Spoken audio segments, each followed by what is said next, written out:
You just all of a sudden get this little tingling and you're like, my life is ruined for 10 days.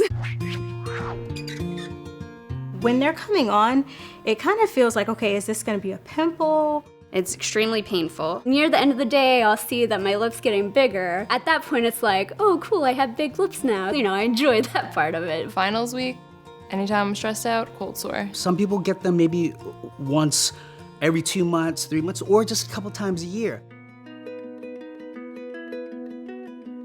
In my experience of talking to people I just meet, I can tell for the most part when they're drifting in conversation because I know they're not looking at me anymore and they're looking at the cold sore that's on my face. I went into a drugstore, I'm like talking to her like this, and she's like, okay, what's wrong with your lip? And I like moved it, and you know, in my eyes, like a movie, it's like this big dramatic music that plays, and it's like da da da da da, and it's supposed to be like this big pulsating thing that has a voice like I am cold sore.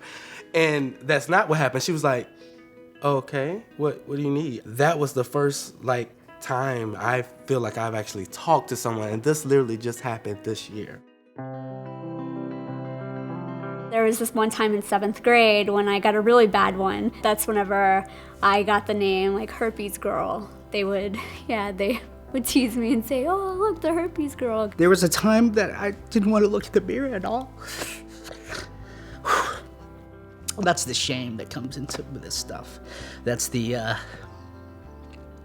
believing the teasing.